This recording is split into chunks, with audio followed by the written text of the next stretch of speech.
Alors Laurent Caillat, quel est le plus beau livre que vous ayez à la maison, celui dont vous êtes le plus fier, celui auquel vous tenez le plus? Alors tout de suite, la chose qui me vient, c'est le livre de mon mariage, c'est-à-dire que moi j'ai consacré beaucoup de temps à ma vie professionnelle, c'est-à-dire que j'ai toujours rêvé de faire ce métier que je fais aujourd'hui. Et à l'époque, je ne pensais pas avoir d'enfants, ni de me marier. Puis j'ai eu la chance de rencontrer la princesse, donc on s'est mariés en 2000.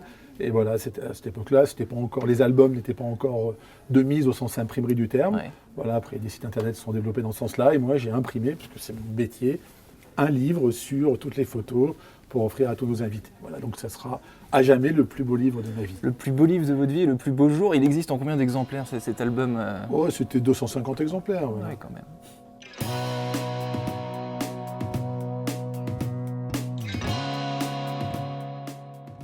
Bonjour à tous et bienvenue au Talk Dessineur du Figaro. Aujourd'hui, on va parler de l'imprimerie, une activité ancestrale, noble, qui est celle de mon invité Laurent Caillat. Il vient de nous en parler, maître imprimeur.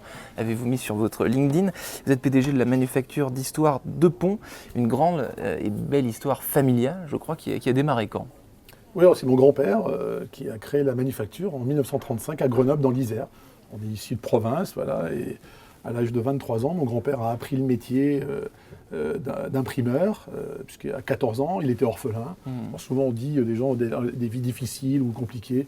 Bon, mon grand-père, il n'avait pas de parents. C'était son cas, oui. Voilà, c'était son cas, et à 14 ans, on ne savait pas trop quoi faire de lui. Et on l'a fait rentrer dans une imprimerie comme typographe, voilà, et puis il a franchi les échelons.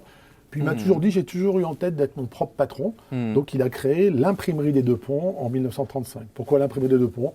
Simplement, il y a un affluent de l'Isère qui s'appelle le Drac, et il y a deux ponts qui traversent. Voilà, avec ses copains au bistrot, il a appelé ça, et nous, par respect par rapport au nom qu'il avait donné, on a toujours conservé. Et vous avez su à quel moment que vous alliez reprendre cette affaire familiale avec votre frère, je crois? Oui. C'était toujours écrit ou bien à un moment, c'était pas toujours évident? Si, toujours écrit. Ouais. En fait, comme je dis souvent, moi, j'ai pas été très fort à l'école. Mon grand-père disait qu'il avait fait HECB. C'était les hautes études du cours Beria, c'était un petit cours.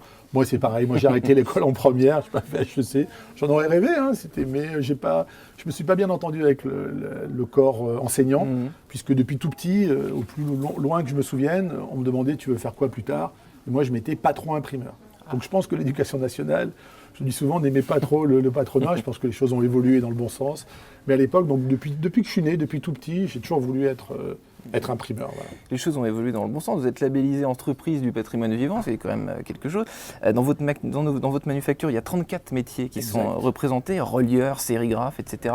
Des métiers ancestraux qui n'ont quasi pas changé au fil des époques, ou alors il y a eu des petites modifications quand même dans la façon de travailler? Oui, donc on a été labellisé EPV, donc ça c'est un beau label qui a été développé par l'État en 2006. Nous on a été labellisé en 2012, et c'est un label qui est valable pour 5 ans. Donc on a été relabellisé en 2017. Ouais. Et on est 1300 EPV en France aujourd'hui. C'est vraiment un label d'excellence. C'est-à-dire que, c'est un métier d'art, enfin, c'est proche des métiers d'art, c'est proche de l'artisanat, mais il faut vivre avec son temps. Artisanat ne dit pas aussi haute technologie. L'innovation n'est pas en compétition avec la tradition. Il ne faut surtout pas rester dans ce cliché-là. Nous, on fait un métier d'imprimeur. Souvent, on pense que c'est un vieux métier, on a les mains dans l'angle. Oui, je faisais ça quand j'étais jeune, j'ai appris ce métier-là. Mais aujourd'hui, c'est un métier de très haute technologie.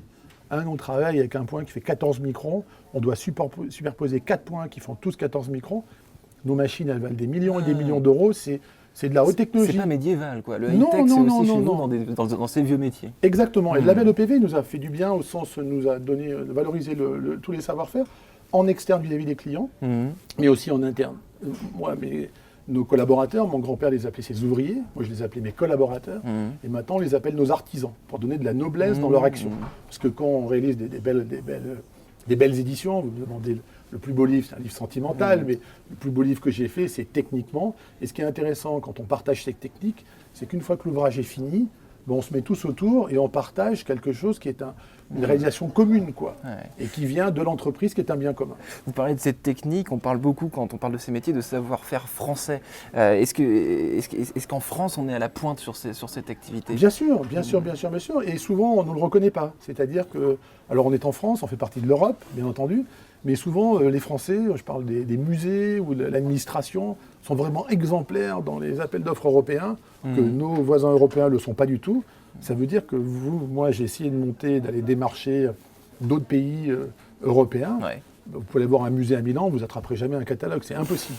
Alors que les Italiens se régalent dans tous les musées français et parisiens en particulier. Aujourd'hui, vous avez un positionnement quasi exclusivement de luxe, je crois. Donc, vous avez fait votre livre de votre mariage, mais vous faites quoi comme livre pour vos clients? Donc, on va pas se positionner. Bien sûr qu'on travaille pour des grandes maisons, on travaille pour les grands hôtels, bien sûr que c'est une grosse partie de notre activité.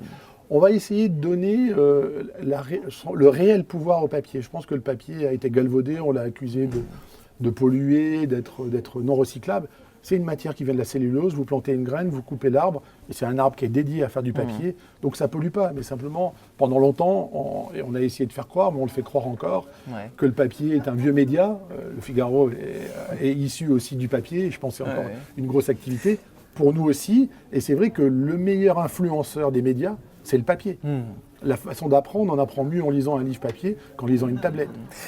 Et il y a quelques années, on disait que le livre papier allait mourir, remplacé par les tablettes. Finalement, on se rend compte que pas du tout. Le papier, selon vous, il va continuer à traverser les époques, il ne va jamais mourir. C'est quelque chose qui continuera à être utilisé. Oui, je pense, moi j'ai eu un doute. En 2007, j'ai vraiment eu peur, parce que c'est vrai que j'étais dans le canapé avec ma jeune femme dans les années 2000, c'était à l'époque de la bulle Internet, et on disait, ouais, mais alors il y avait l'opposition entre la nouvelle économie et la vieille économie. Alors nous, l'imprimeur, on est dans la vieille économie, genre on est au garage, il ne faut pas les sortir quand il y a du monde, ils nous font honte, quoi. Mais on est des vrais métiers, nous, c'est des gens avec des mains, avec des savoir-faire, avec des cerveaux, avec une passion. C'est réellement, c'est vrai, c'est beau, c'est fait par des gens avec un savoir-faire qui n'est pas que des machines ou que des ordinateurs. Avec le numérique, justement, aujourd'hui, tout file à toute vitesse, à une vitesse incroyable. Les technologies, elles évoluent sans cesse. Quel regard vous avez sur ces évolutions? Vous avez une veille très, très méticuleuse de ce que font les autres? Oui, bien sûr, bien sûr. On n'est pas en opposition. Nous, on paye un consultant aux États-Unis pour faire de la veille sur le merchandising, voilà, pour essayer de voir un peu quelles sont les nouvelles méthodes de vente. Et le papier reprend du poil de la bête. Vous parliez tout à l'heure des maisons de luxe qui sont une grosse partie de notre clientèle. C'est vrai qu'ils recherchent, alors nous quand on se présente, mon grand-père appelé Imprimer des Deux Ponts, nous on présente la société comme manufacture d'histoire. C'est du marketing, mais c'est une réalité aussi. On aide nos clients à raconter leurs histoires grâce à nos 34 métiers. Donc on a tous des métiers intégrés qui sont en France, à Grenoble, dans les Alpes. Tout est fait sur place et on a la capacité à réaliser un document en toute confidentialité, sans polluer, puisque voilà, tout est fait en interne, il n'y a pas de transport. Et c'est vrai qu'on cherche à faire des documents de valeur ajoutée supplémentaires qui font passer une émotion et aussi des surprises. C'est-à-dire qu'il faut quand les gens reçoivent quelque chose, il y a une émotion, il y a quelque chose qui se passe, quoi. Quand on touche, on a des frissons, ça sent bon. Je vais prendre un exemple. On a lancé une marque de carnet qui s'appelle My Paper Book. C'est assez simple. 3 formats, 7 couleurs sur la tranche. En fait, on peut mettre son logo. Et en plus, si on veut, on peut rajouter la personnalisation. Ça, c'est gentil. Voilà. Mais c'est vrai que ça donne une émotion. C'est-à-dire quand on personnalise le document, mais la personnalisation, elle peut être là avec votre prénom. Mais c'est surtout quand on donne une personnalisation émotionnelle. C'est-à-dire quand les gens se retrouvent dans la marque aussi grâce à ces outils de communication. Merci Laurent Caillat. Avec plaisir, Quentin.